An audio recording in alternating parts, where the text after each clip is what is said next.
अस्सलाम वालेकुम नाज़रीन कराम, मैं हूं आपका होस्ट अयाज अहमद। नाज़रीन कराम, आज पाकिस्तान की सुप्रीम कोर्ट में इंतहाई अहम तरीन डेवलपमेंट हुई है। पूरे पाकिस्तान की नजरें आज सुप्रीम कोर्ट पे थी, क्योंकि लतीफ खोसा और एतजाज अहसन ने सुप्रीम कोर्ट के अंदर दरखास्त दी थी कि किसी भी पाकिस्तानी सिविलियन का जो ट्रायल है वो आर्मी कोर्ट के अंदर नहीं हो सकता। उसके हवाले से आज समाअत हुई है। एक जज साहब जिनका नाम है जस्टिस काजी फाइज ईसा और तारिक मसूद, उन दोनों ने जब समाअत शुरू हुई तो वो उठकर चले गए। उन्होंने कहा जी हमने इस बेंच के अंदर नहीं बैठना, बेंच टूट गया। काजी फाइज ईसा ने क्या बात कही वो मैं आपको बता देता हूं, लेकिन पहले यह बताता चलूं कि जैसे ही बेंच टूटा, बेंच टूटने के ठीक तकरीबन 10 से 15 मिनट बाद chief justice of Pakistan Umar Ata Bandial ने एक नया बेंच बनाया जिसके अंदर 7 जजेस शामिल थे और उसके बाद दोबारा समाअत का आगाज हुआ। लेकिन जब जैसे ही दोबारा समाअत का आगाज हुआ तो जज साहिबान ने पहले पूछा कि अगर किसी को इस बेंच के ऊपर इतराज है तो बता दे, क्योंकि जिन लोगों ने दरखास्त दी थी उनमें से एक का तल्लुक जज साहब के रिश्तेदार से भी था। तो सब ने कहा कि हमें किसी बात का कोई एतराज नहीं है। अब मैं आपको बताता हूं कि वो क्या वजह थी कि जिस वजह से जस्टिस काजी फाइज ईसा ने बेंच से उठकर चले गए। उन्होंने कहा जी मैंने इस केस को नहीं सुनना और मैं इस बेंच को बेंच नहीं मानता।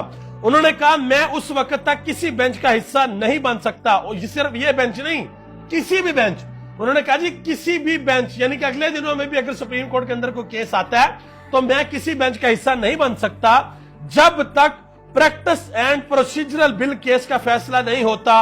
मैं इस बेंच से उठ रहा हूं, माजरत चाहता हूं कि जजेस को जहमत दी। अब मैं आपको बता देता हूं कि प्रैक्टिस एंड प्रोसीजर जो बिल है वो क्या है। ये एक बिल हुकूमत ने पास किया था।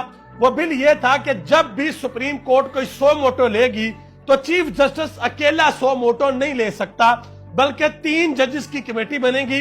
वो 3 जजेस की कमेटी ये फैसला करेगी कि क्या किसी बात के ऊपर सो मोटो एक्शन लेना चाहिए या नहीं लेना चाहिए। तो इस केस का फैसला अभी तक चीफ जस्टिस ने नहीं दिया हुआ।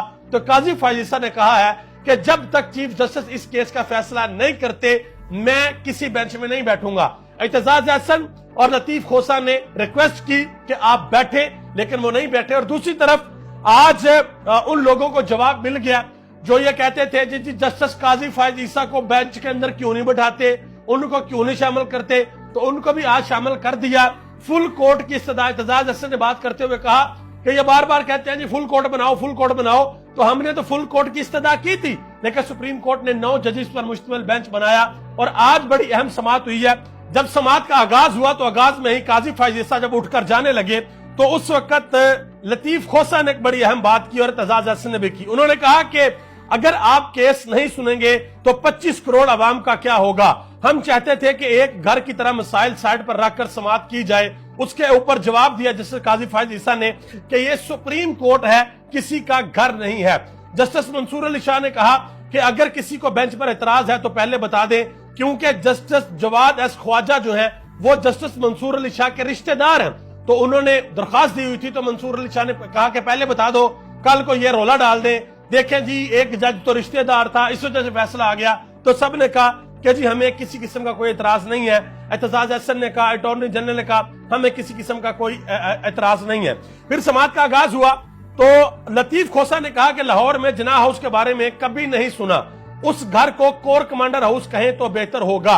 उसके बाद जस्टिस आयशा मलिक ने कहा कि क्या आपने अपनी दस्तावेजात में कोई FIR शामिल की है जो मिलिट्री कोर्ट को भेजी गई हैं। तो लतीफ खोसा ने उसके बाद इंसदाद दहशतगर्दी अदालतों से जो मुल्जमान की हवालगी हुई है मिलिट्री कोर्ट को, उनकी सारी डिटेल जो है उनके सामने रख दी।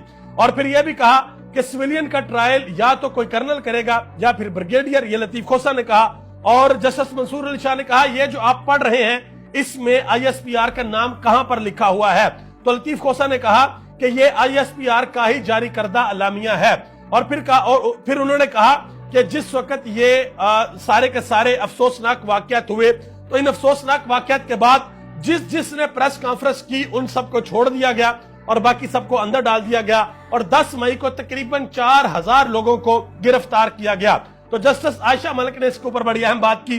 उन्होंने कहा कि फौजी अदालतों में सिविलियन की हवालगी नहीं हो सकती, इसके ऊपर पहले ही एक सुप्रीम कोर्ट का फैसला मौजूद है। उसके बाद एक अहम बात यह हुई, चीफ जस्टिस ने कहा कि जितने लोगों को गिरफ्तार किया हुआ है, जितनी खवातीन को गिरफ्तार किया हुआ है, बच्चे गिरफ्तार हैं, उन सब का जो रिकॉर्ड है वो सुप्रीम कोर्ट के अंदर पेश किया जाए। چیف جسٹس نے کہا کہ یہ عوام کی آزادی کا سوال ہے اور عوام اس وقت ٹروما کے اندر ہے، صدمے کے اندر عوام، تو ہم جو ہے دیکھیں گے کہ اس کے اوپر ہم نے کیا کہنا ہے۔